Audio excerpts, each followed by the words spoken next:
spring. But then it came time to realize that This is Mike Geary, by the way. Future as a professional athlete, but we didn't have all these. We see all the credentials there. But truly, it came time to decide on his future. He really is thinking about what shall I do. Well, the great day did come when both he and Colleen graduated, one from medical school and the other from, dare we say, law. And here he is that same year, Jewel won a big year at his wedding. And here we see a very please note the books. That's not the JS, American and British, on either side of that sofa.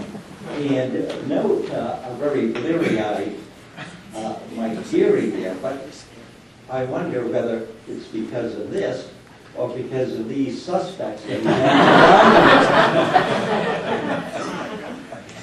but here we see the finished product. Mike Geary, orthopedic surgeon. Congratulations, Mike. Yes.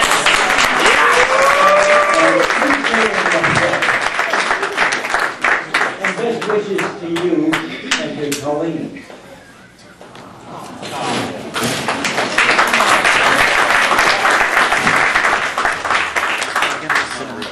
You want to say hello? This is Anthony's camera. Hi, Anthony.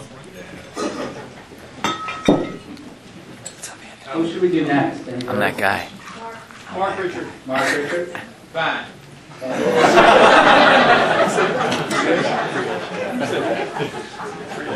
Was that for cash? Yeah. Peace sent. Peace sent. I guess that brings up Andy Stein.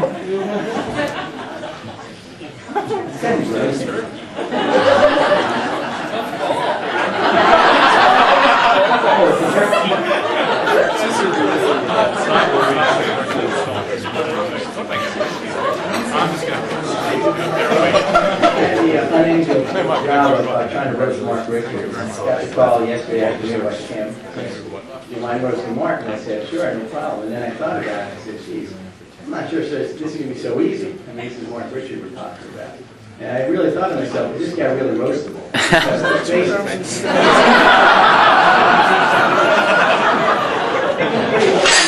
And I couldn't think of anything bad about it. And I've known the guy for 5 years. And the only thing you think about Mark is what he's done for the guy, he's great patience. Everyone loves him. There's never anything bad about him. But then I thought, there has to be a darker side. So we did a little digging. But again, as you can see here, he is Mr. All-American. We can't take that away. You see early on, he's his brother. And I'm told they're identical to me. I'm not sure as we go along, but that's what I'm told. And here's one of the earliest pictures we have of Mark. This, I think he was 2.5 months old. And I'm not really sure it's Mark. And you always wonder when you look at these baby pictures, what was he really thinking about? And there's an uncanny resemblance to somebody else who was passing through the program a couple years ago. But, Mark was a normal guy. And I heard that early on. They couldn't decide, football or swimming, so his dad used to make him tread water with the ball. Apparently that led to his water polo career. But, we enjoyed his normal childhood, had cake once or twice a year, because you're not allowed to have a lot of cake in that kind of all-American family. But and at the time when he jumped against all this, swimming and organized sports, ran around without his pants on.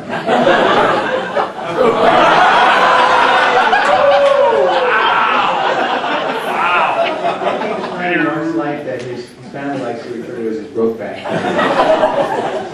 He ran around all the time, and he had a little gun and holster when he went to do that picture.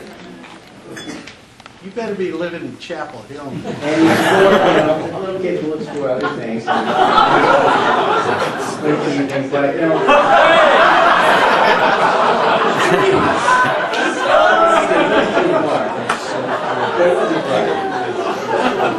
But he returned to a relatively normal childhood. Went on to do things kids do, and you can see a hint early on in this picture of Mark's future career. I can't tell if this is Mark or his brother Mike. but one of them got hurt, and that was his earliest experience with hand injuries, which I think foretold his future. Also probably hanging out with his dad, who I'm told was a bagman for a fat Tony, who was in the Gambino contest. Last time he gets, see some broken fingers on the weekends, too. Nice to see that. But he never lost touch again with his softer side. Here he is with his other brother. And here he is cross-dressing and helping. But, he progressed, he got older, he changed, experimented with haircuts. He went from a flat top, as you can see here, to the flock of seagulls at his high school. I'm not really sure about the coloring there, Mark. That's it. Still looking kind of blonde. But I'm told Mark was valedictorian at his high school graduation and was edged out by his twin brother, who was actually valedictorian. So, I don't know what's up with that one. But he went on, he went to Stanford, he had a distinguished career, played water polo at Stanford, excelled there, and graduated there, went on to UVM to medical school. And I don't know where he got this picture. This is one of his early dates. Well, one of Mark's first loves, you can see here, was something other than women. Apparently he had quite a tendency for the beer, he wouldn't let go of this. But eventually he found the right woman and got married to Allie, who's here with him. And apparently it's been a very happy union. And Mark came to BMC, where, as I said earlier, there's really nothing bad we can say about the guy. He's just a wonderful guy. Takes great care of his patients. Everybody loves him. He's a great surgeon. He's going to obviously make a great career for himself. We hope he comes back. In the future, what's in Mark's future? Well, as you may or may not know, he's off to the South, where he's going to do a hand fellowship down at Duke. And I hear there's a chance for him to be a little engaged in sports medicine. Where they're going to specialize in...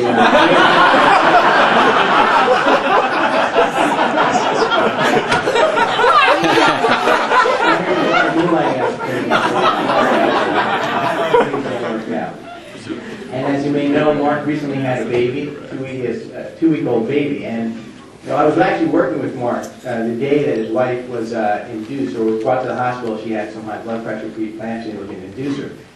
So he disappeared, he came back, and Mark is very quiet. So I'm talking to Mark, and I said, "So how's the baby?" He said, "It's wonderful. It looks just like me." So we have one of the early pictures.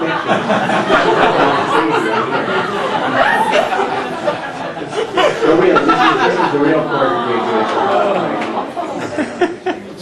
And we want to wish Mark and Allie and Carter the best of luck as they go off. And again, we really do hope you'll come back. Everybody loves you, Mark. You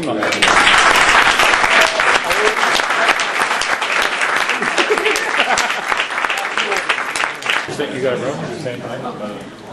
So who is this guy, Kevin Sharon? We hear with the residents. This is Doc Brown?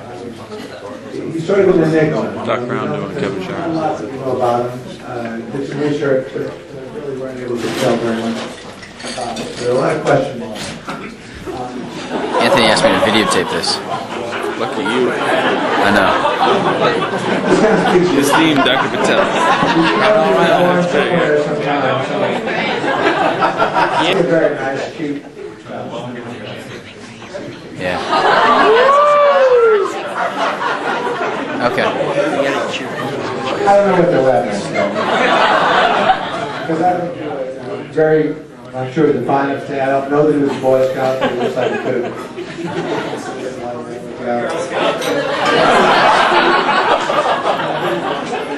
And I'm not sure, but I think what he has in his right hand there is a hammer, and I think on the left is a chisel or something. There he is. Where is Kevin?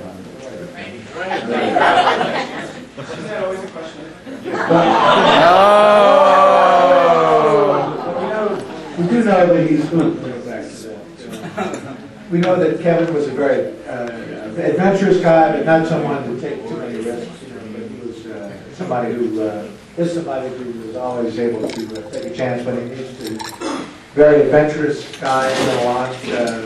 Not the mild-mannered guy that you might think from his very steadfast, earnest demeanor in his daily life. We know that when he did grow up, he eventually went to the Air Force Academy and had a distinguished time there. And then what? Then he moved to a part of the country that many of you probably don't know, but which I lived there for over a decade here in Northwest Florida.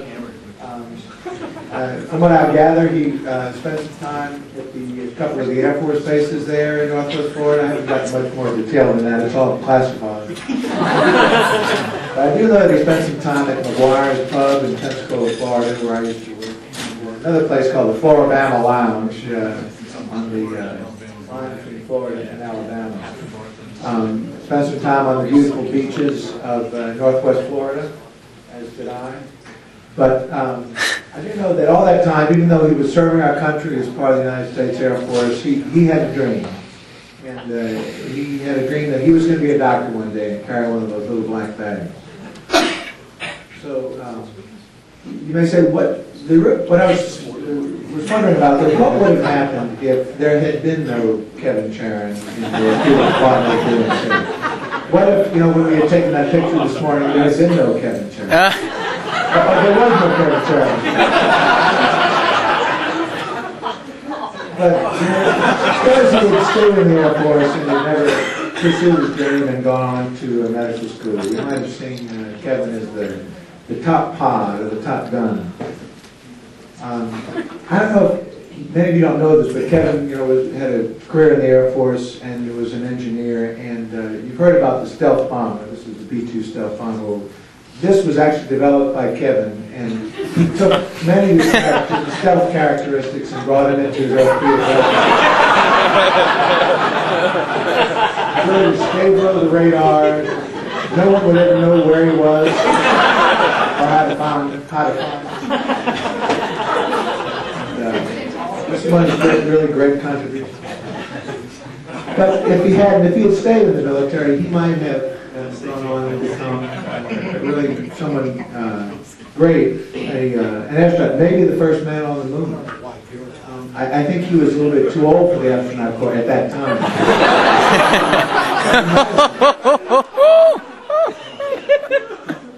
And who knows? Maybe in the next planetary visit in 2027, maybe he could have been that man, on the first man on Mars, perhaps.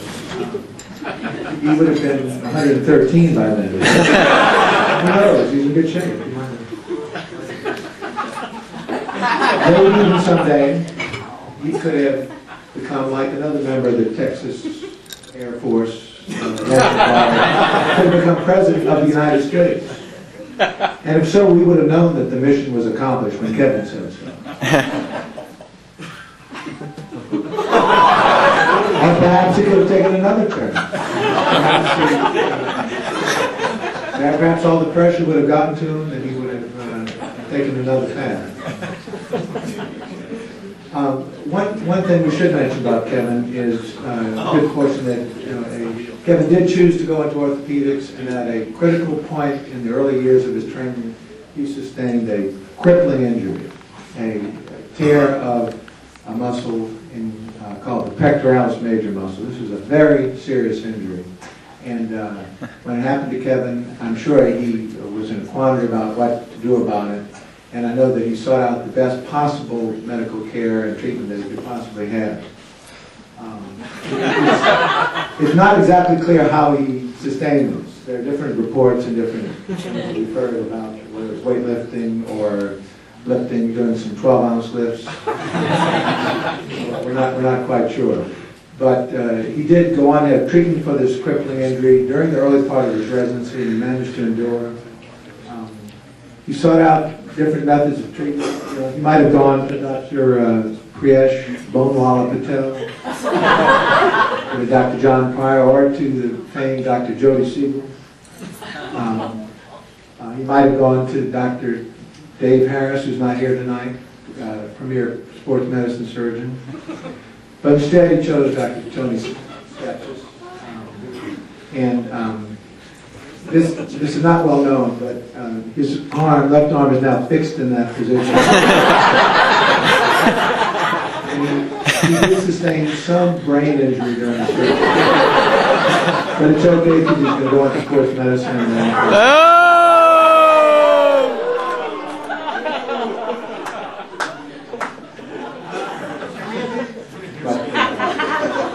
I can say all truth in this that I have enjoyed working with Kevin very much. I have no doubts about his qualification, ability, character, ethics, or anything else. And I know he's going to go on to a great career in whatever he chooses to do, along with everybody else I know.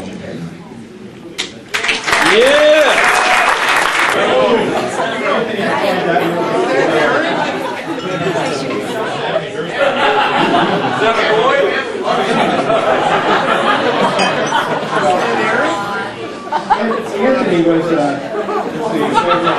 the oldest son in an Italian family from Providence, Rhode Island. And it's a little well known, however, my mom was from Florida, so I understand what's important to Italian families. And this is actually one of the most important things to Italian families is the son, is first of all having a son, but then the anatomical structure of it. In fact, the family was so proud of their first son that they named his Little League team after him. And you can see here the name on the shirt that his father, who owned an Italian bakery, decided to name the team the Little Johnsons. The Little Johnsons, unfortunately, in Little League had a losing record. And they did not live up to expectations whatsoever. So, I had another name for the Little League team, and they were the Sodom Dwellers, or the Cellar Dwellers. And this is a picture of Anthony, and Anthony, in office area, has always been a mentor to medical students and to other residents as well. He's worn many different hats, but he's never had a bad hair day. And this is an example of a younger brother with a bad hair day, but Anthony he never had a bad hair day. And this is another picture of Anthony and his little brother being a mentor to his little brother. And these are pictures, and he had an uncle by the name of Guido, and Anthony believes to this day that he actually caught the fish when Uncle Guido actually shot the fish. Now, Anthony came from very humble beginnings, and his family didn't have much money.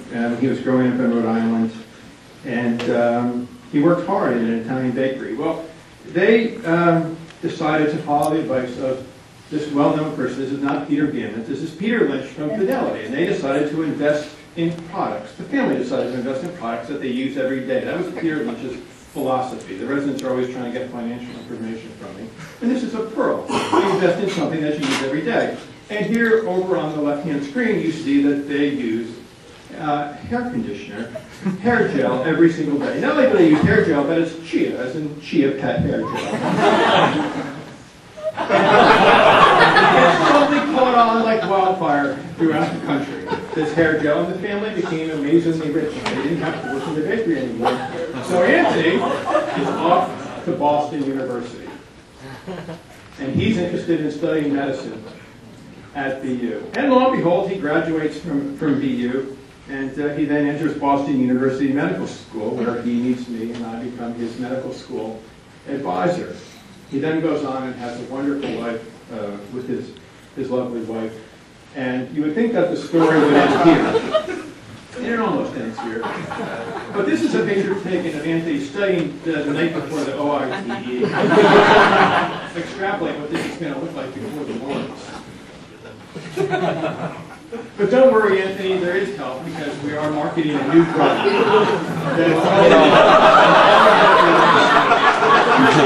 Fuck it.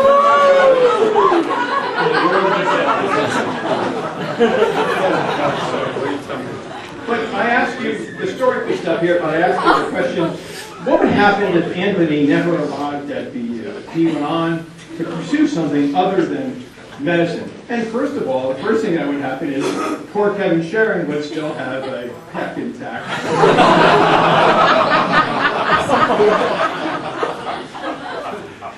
But this was a child that was obviously destined for Hollywood from the beginning. And Anthony's actually appeared in several small screen as well as silver screen pictures. And JBJS would just have to wait for this rising star. And you notice I didn't put the American Journal of Sports Medicine here. This is JBJS. AJSM, as you know, has the highest level of evidence. So Anthony aspired to be a professional baseball player. That was one of the things he really wanted to be. And here's a picture of Anthony. Oh, no, I'm sorry, that's not Anthony. That's a picture of his idol, Derek Jeter. He couldn't be a professional baseball player, so he decided to move on to something else. And he starred in the Wonder Years. But nobody told him that people from Providence really couldn't spell. Oh. And he then went on to other roles in the small screen. And here's an example of that. As a teenager, some of our previous residents have illustrated to us that this is not a picture of the each service, although, however, Rorschach does look an awful lot like Dr. Ryan. I did not small movie debut he was in. Seinfeld, yeah, and here it is. Notice the eyes, notice the look. Nobody would ever know that Anthony was really funny.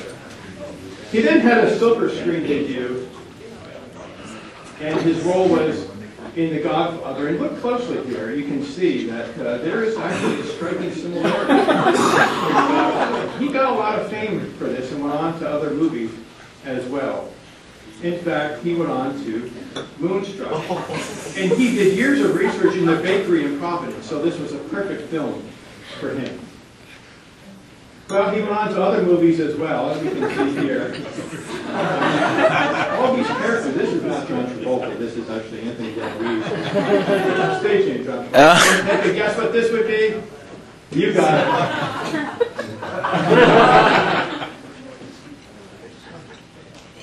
And he also went on to Broadway in New York City as well. You can see the sharp outfit that he has here. He was a natural for the Broadway show Forever Flag. But his final silver screen debut was with Eric Stark. And Eric and Anthony have had a very interesting relationship through this whole residency, which I don't understand. I don't think Paul understands either, but very interesting. In fact, he called me a couple weeks ago and said, Dr. Foster, can I borrow your video camera? Eric and I want to borrow your video camera.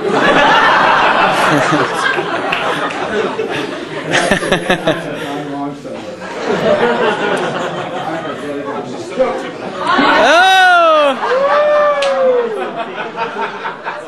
It was his last screen debut in Brokeback. But being a student of the silver screen, Anthony knows that the works of M. Night, and it's not always what it appears to be. If you think about The Sixth Sense, the clues were always there, but we never really saw them in The Sixth Sense. We have a picture of him as a kid, as a resident with Eric Stark, and his adoration for Derek Jeter. It all has come together, he and Eric. So goodbye, Anthony. We love you. And in all sincerity, Anthony has been really a terrific resident. He's revamped the academic program. He cares more than any resident that I've known, other than Eric actually. He cares more than any resident that I've known. And he has just been a great asset to BU. Now, I just want to give one preemptive thing. They're going to come up here and tell you that I hurt myself playing in a football game. That happened on the first play, and then I totally went out. So I had my wife take this photograph. This is a tear of the adductor longus muscle. So whatever they tell you, do not believe it. We have pictures. Thank you.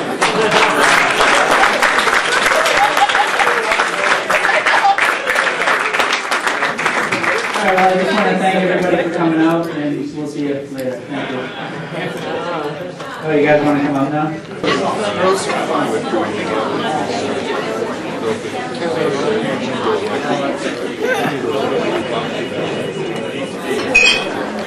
Be careful, huh?